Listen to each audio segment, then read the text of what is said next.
Ulingana, stories from Eastern Province, Zambia.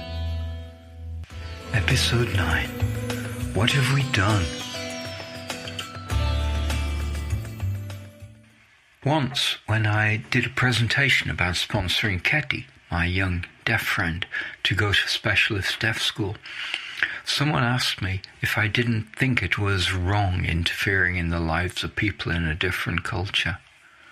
I was a bit lost for words at the time, to be honest.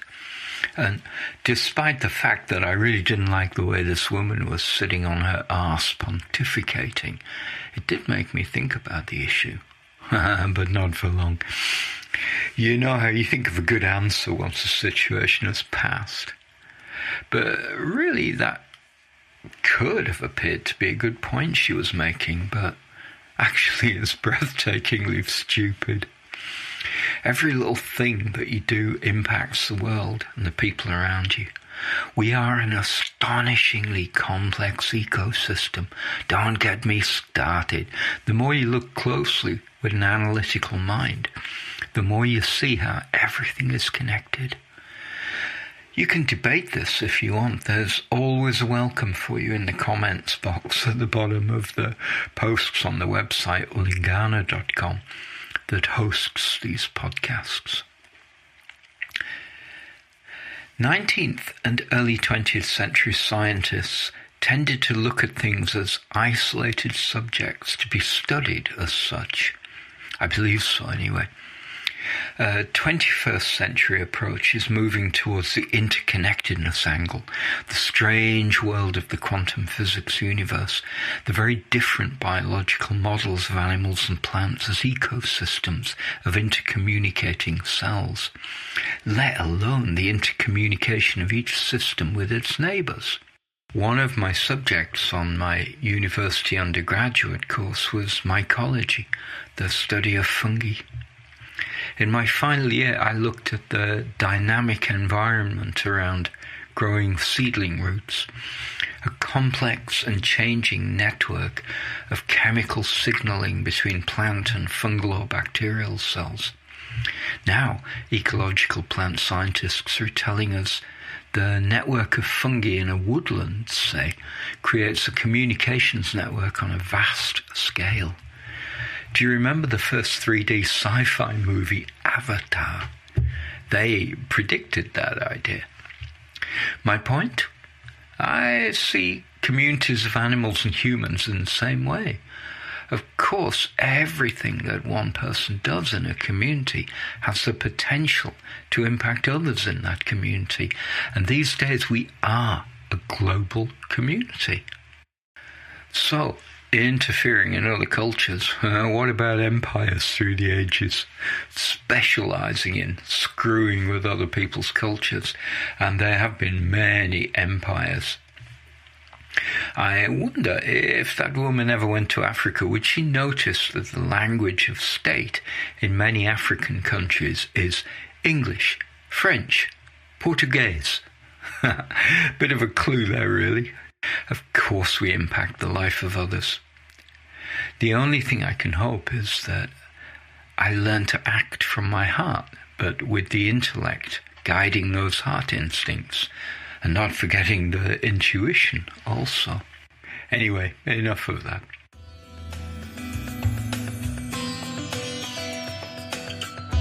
So, what's been achieved during my adventures to Eastern Zambia? I guess the main thing, and I'm so proud of this, is that a young 6-year-old deaf girl who had no prospects has now just come first in the junior category of Zambia-wide science projects for school children. Mostly hearing kids and one deaf student, Keti. Okay, achievement. We tend to use that as a measurement for success. So let me go behind that concept, as it were. What I love about this is that Keti had so much potential to apply a natural intelligence in the world around her. I saw that even when she was just 6 coming on 7. But she didn't have the means to do it. She had a beautiful life compared with some kids in Zambia. She had a mother, Alice, who loved her and would shelter and care for her as long as they were together. But it was Alice's dream that Ketty might go to a real deaf school. So there's the story. 2, 3 destinies meeting up through the mystery that is destiny. So did I achieve something? Nah. I'm just putting one foot in front of the other, and something very fine comes in front of me, and so I get involved in that story for a while. And it just so happens that it's a very beautiful story and adventure. I'm proud of what's happened with Ketty, but I can't own it. That's far too big of a deal. I hope that I've explained that okay, that you understand what I'm trying to say. So, episode 3 tells you the story of how that all came together. And of course, I could have just raised the money and that was that. But in that episode, I told how there was such a connection there, not only between Ketty and I, but also with Alice in time. But I made the offer and it was accepted, and none of the 3 people involved, Ketty, Alice, me, have any regrets. So now I have an African family who loves me, and you'd have to be a fool to turn your back on that. It's an honour.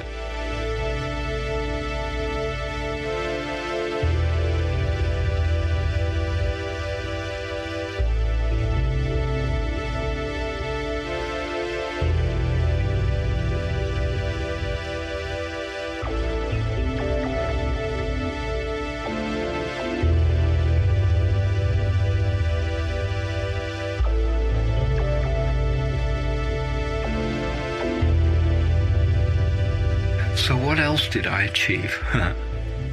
Well, we built a yoga hall, and that was driven by the people. I originally suggested the idea because it would have been impossible for people there to raise the money, but they did want to have their own yoga hall.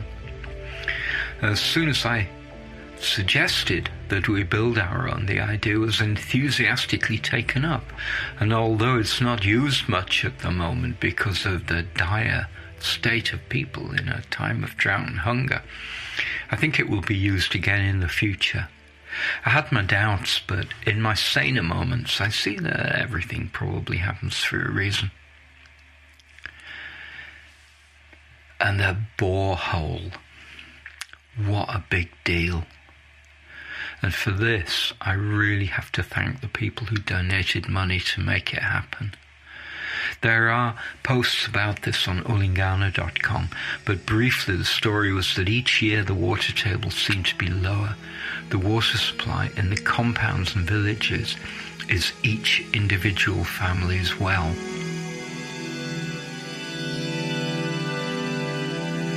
The water from your own well is always the sweetest.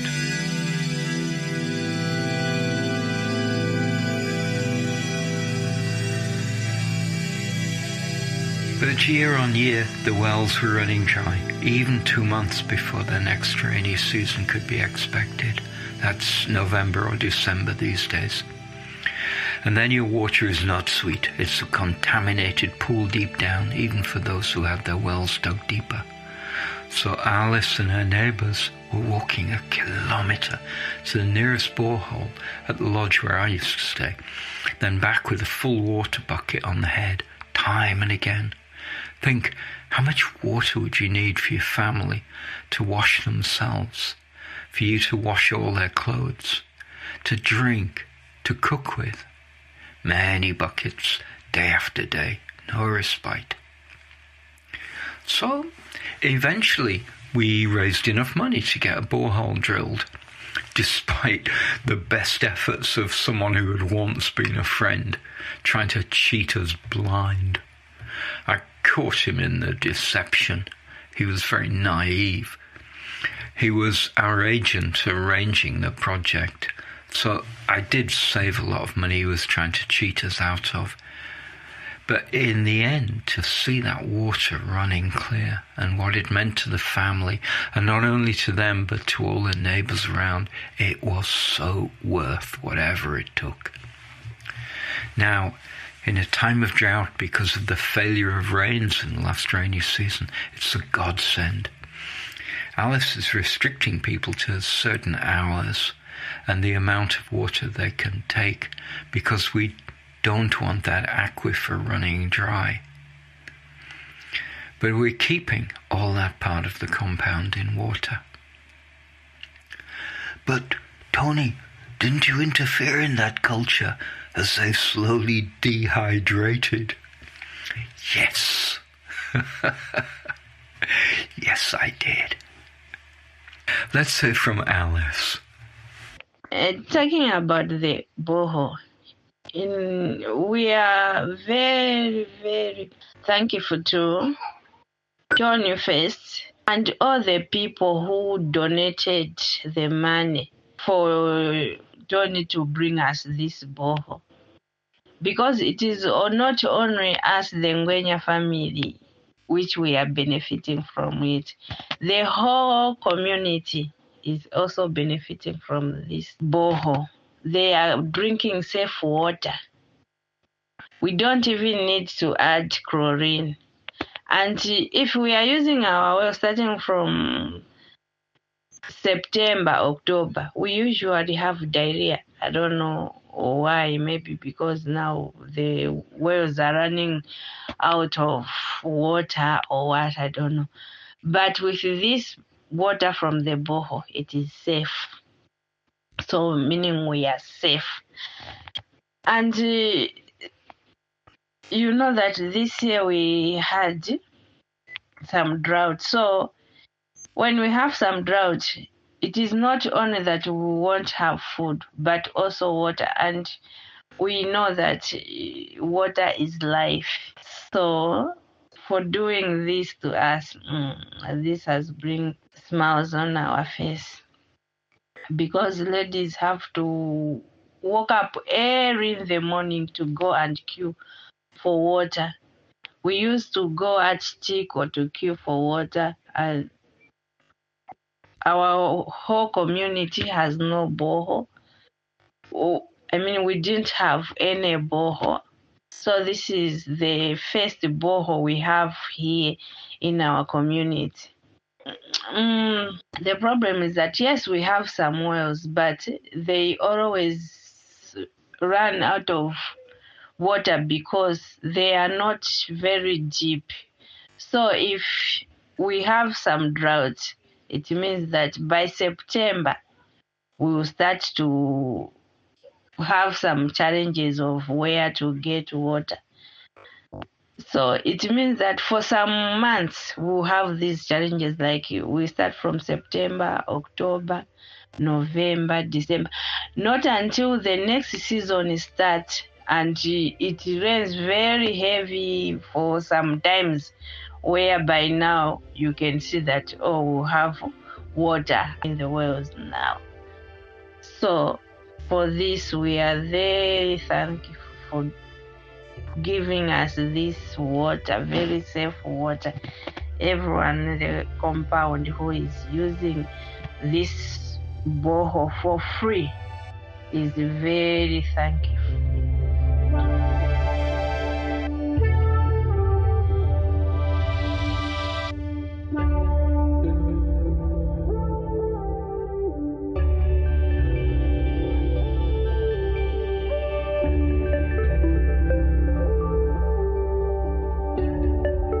There's so much to do just in this small corner of the world.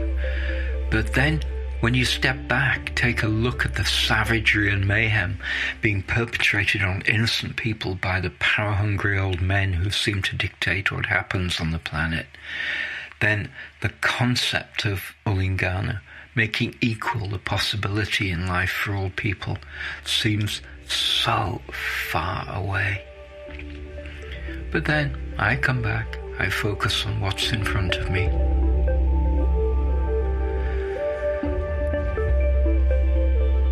But I'm so utterly rubbish of fundraising. So a lot of stuff is me experimenting, doing what I can, usually having a lot of fun doing it, trying to make life here easier. For example, everyone cooks on charcoal braziers, the mbaola, and the use of charcoal is of course leading to deforestation. But solar cookers rely on the sun being there, which is by no means the case every morning when you want to cook. It's possible in time that cooking habits may be forced to change. Food slow cooked by solar is one possibility. So I made a solar oven, but I didn't have any insulating material to put between the outer cardboard box layer and the inner layer of cardboard wrapped in reflective foil. So I used dry grass. Great idea, Tony. Duh. I was sitting in the leisure area of the lodge when Mr. Chef came running out. Mr. Tony, your oven has gone on fire. Hilarious. I rushed through to the courtyard behind the kitchen, see clouds of smoke and flames consuming my prototype. I didn't know it was going to get that hot. I was quite impressed with its efficiency. Single-use stoves. Okay, that's a project for the future. Another one where I need help with the necessary components is a rocket mass heater. These are amazingly simple but efficient self-build stoves where you use a particular conformation of chimney to create a very strong draft. Small amounts of firewood burn very efficiently. The hot smoke is drawn through pipes used to heat a clay seat structure which acts as a storage heater also. But I hear you say, you're in tropical Africa. Why do you need heat? Well, we're on a plateau over 1,000 feet high here. In the cold season, June, July, August, it gets cold at night especially. And people bring the charcoal brazier into the house. The fumes are responsible for a lot of lung disease and even death. So we need something different. I finally found a definitive guide to constructing, so if my friends agree they can start to make and perfect a design for a rocket stove using homemade bricks and cob, that's clay and straw. Watch this space. What else? Well, my first podcast, Elephants and Flowers, talked of the game park and astonishing wildlife. But it was sad that it was too expensive for most Zambian people to go to such a game lodge. They're really for rich white tourists. But I wrote to a few of the likely lodges and one replied saying they would love to help.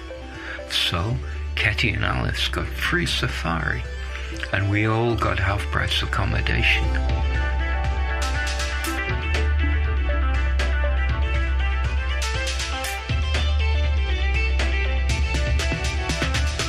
One of the main things I've done here is just be myself.